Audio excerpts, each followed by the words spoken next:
Tem muitos filhos ele tem. Eu sou um deles, você também.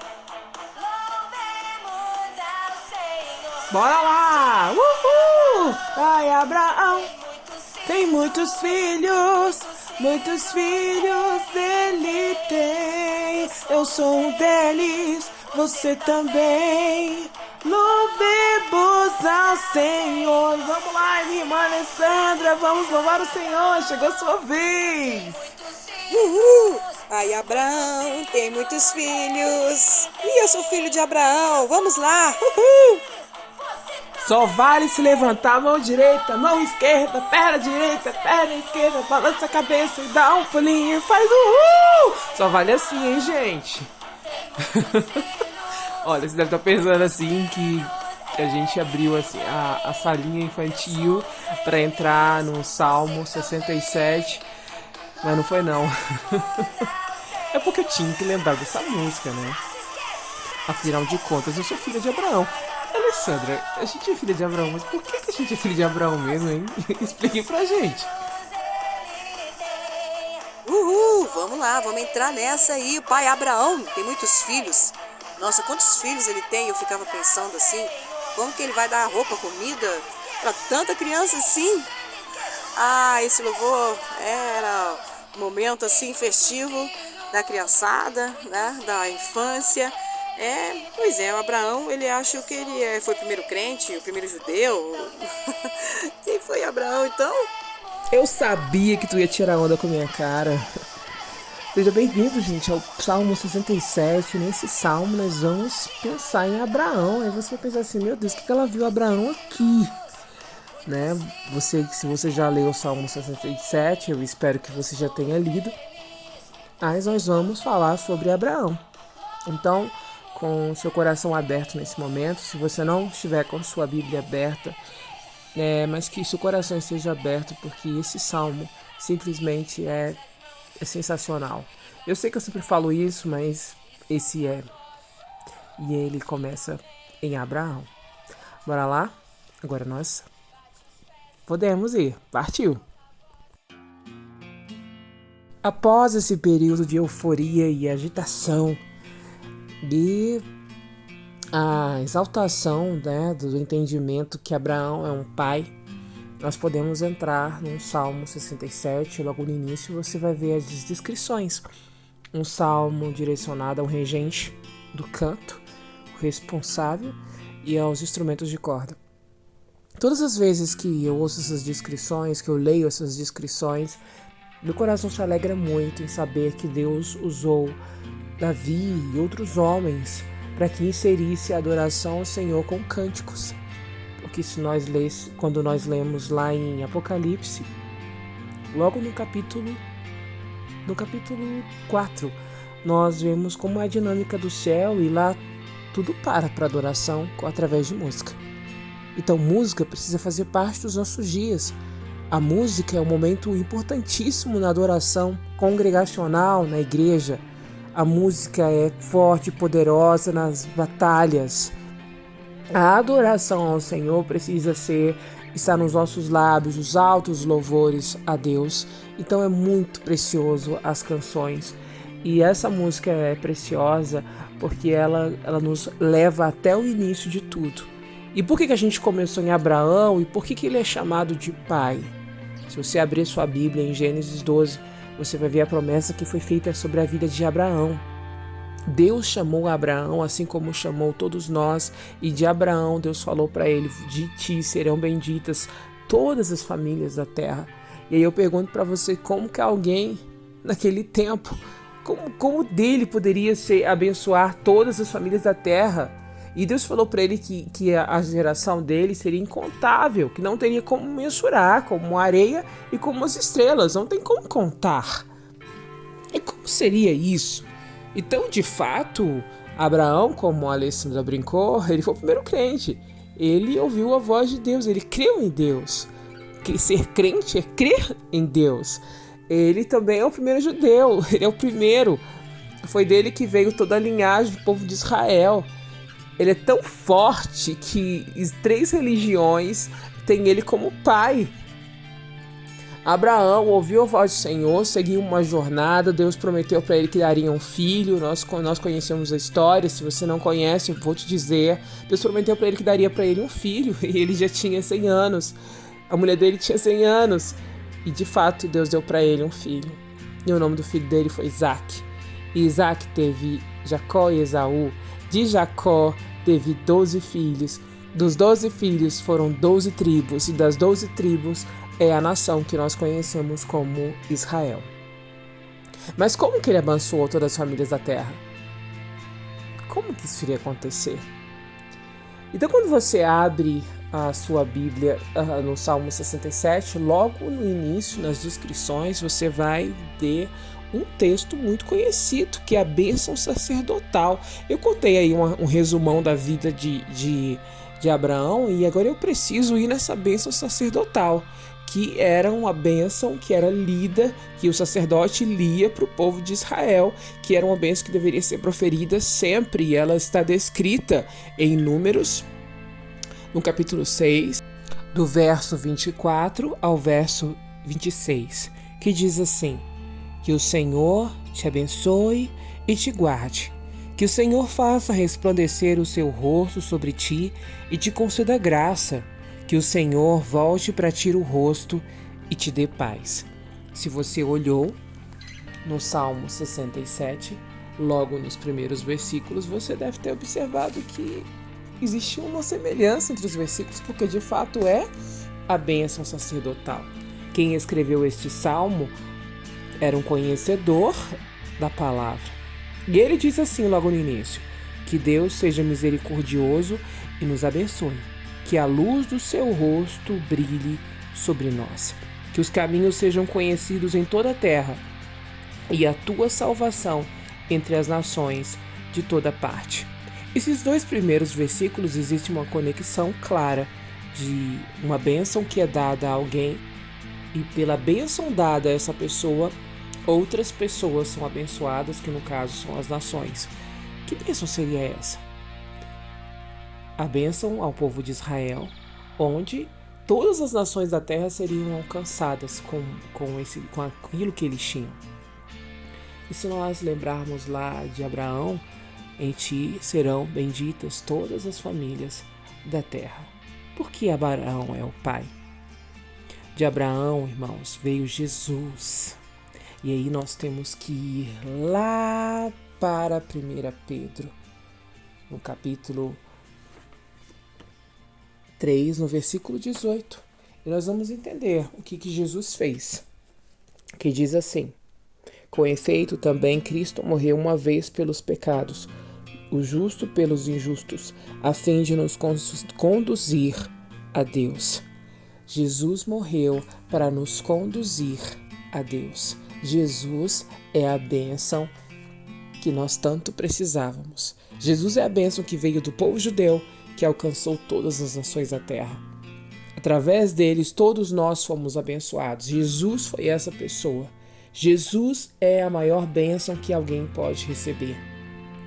Muitos, quando leem esse salmo, podem pensar assim: que o Senhor me abençoe. E aí pode focar num tipo de evangelho de troca, que é muito comum, que é o evangelho da prosperidade, onde se leva a mensagem de Jesus por aquilo que ele dá e não por aquilo que ele é.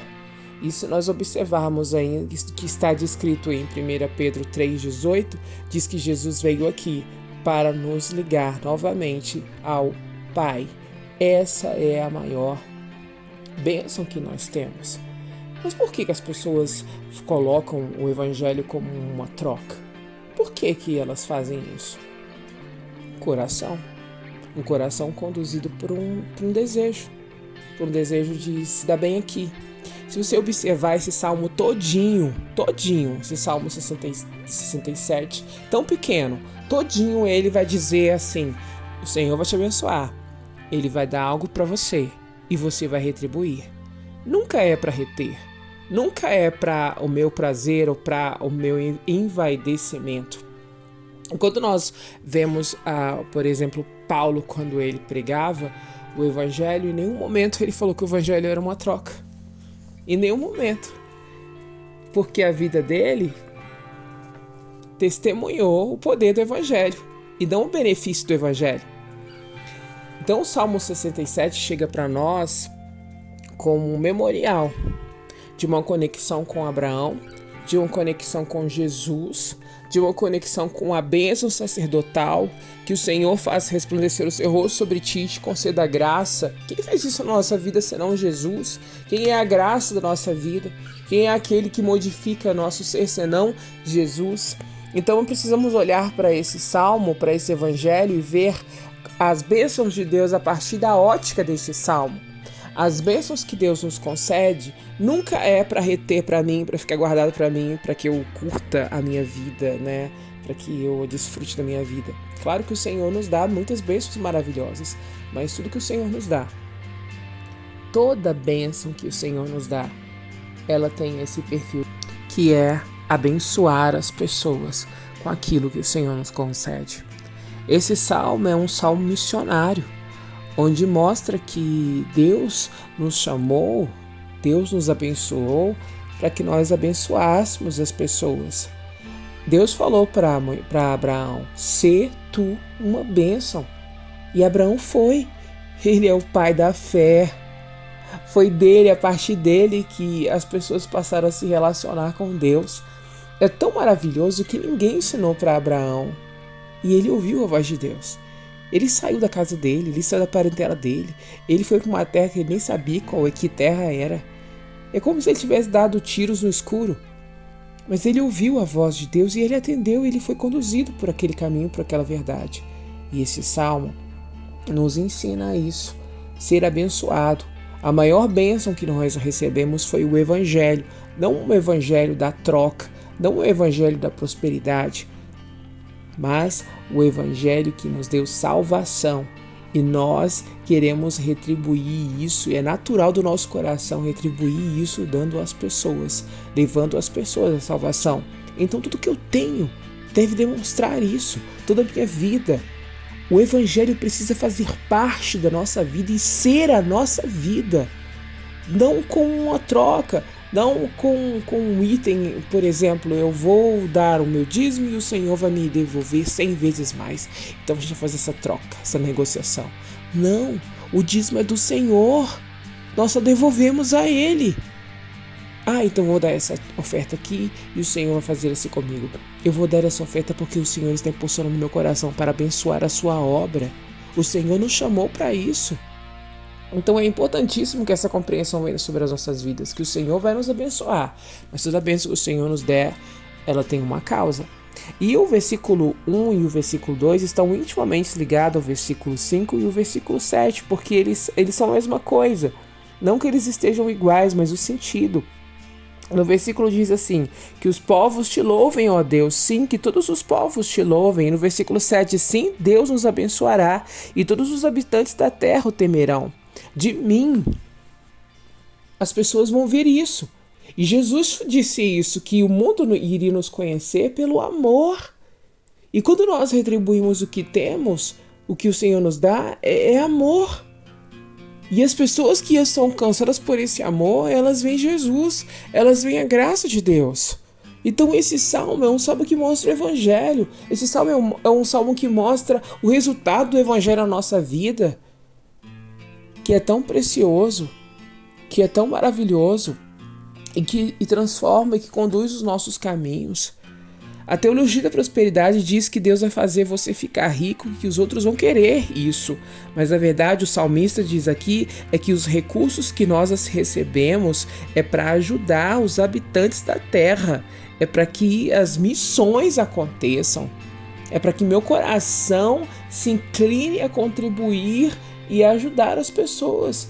Sabia que a inteligência que Deus te deu é para a glória dele, é para o reino dele? Você já parou a pensar que se todo mundo tivesse essa compreensão? Eu conheci uma senhora que ela cozinhava muito bem. E as pessoas que comiam a comida dela falavam que tinha uma graça especial, que tinham vontade de chorar, de chorar. Mas não é de chorar de tristeza ou de chorar porque estava tão gostoso assim, mas de chorar porque algo dentro do coração delas era tocado. Porque aquela irmã, quando ela fazia comida, ela orava e ela falava pro Senhor tocar na vida das pessoas através daquela comida. É incrível isso. Algo que ela tinha, ela doava e Deus abençoava.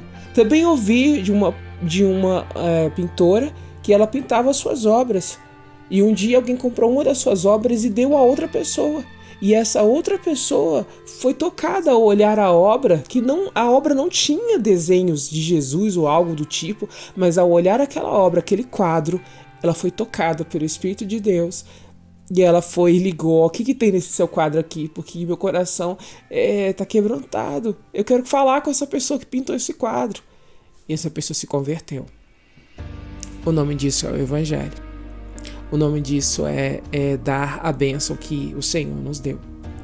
E aí, quando a gente lê aqui no versículo 4, que o mundo inteiro cante de alegria, pois governas os povos com justiça e as ações da terra.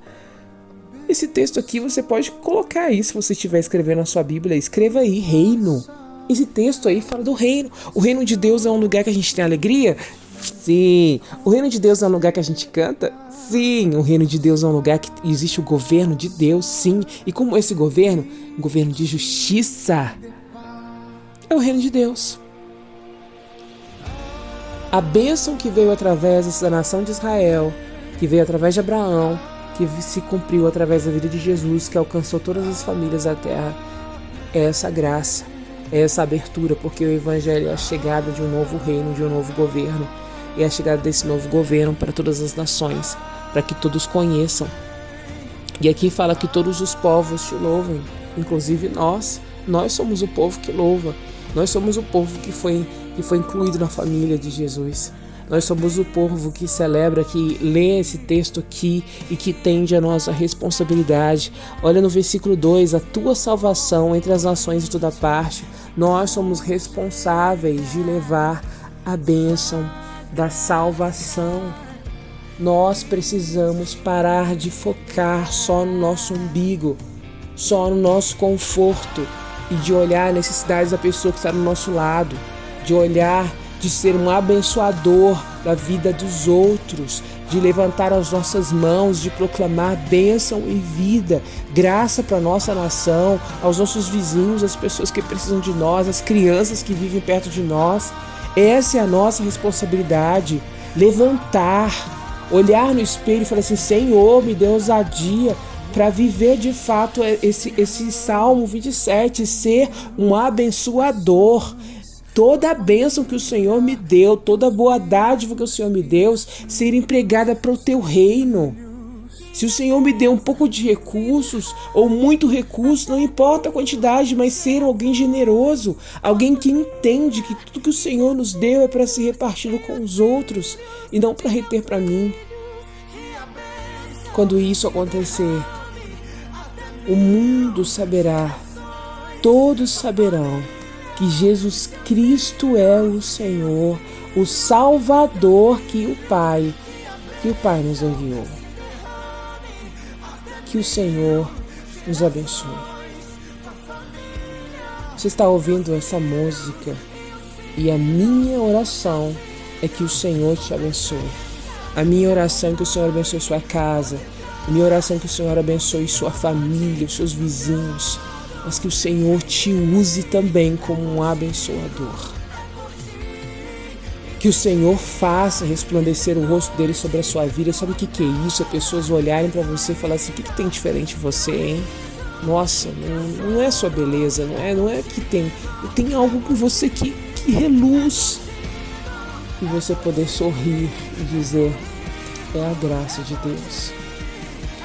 É as pessoas dizerem assim: quando você está perto de mim, eu sinto alegria, sinto paz. É a presença do Espírito Santo na sua vida. Senhor, no nome de Jesus eu oro, Pai. Eu peço a bênção do Senhor sobre o meu irmão, sobre a pessoa que vai ouvir este áudio. Que nós, que eu e que ele possamos de fato ser pessoas que abençoam os outros. Ser pessoas que se movimentam de acordo com o mover do Espírito Santo de Deus.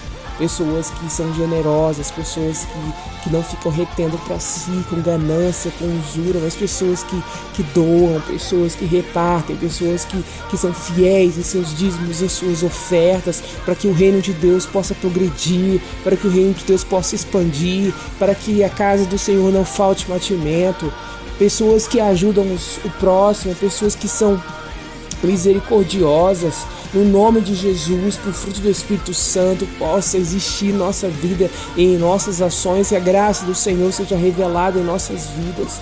Em nome de Jesus, que o amor do Senhor possa resplandecer, que a graça do Senhor possa resplandecer, que o favor do Senhor possa resplandecer, e que possamos viver um reino de justiça, que possamos viver um reino de amor, que possamos ser de fato as mãos e os pés de Jesus aqui na terra, o abraço de Jesus aqui na terra, o sorriso de Jesus aqui na terra, as mãos que ofertam.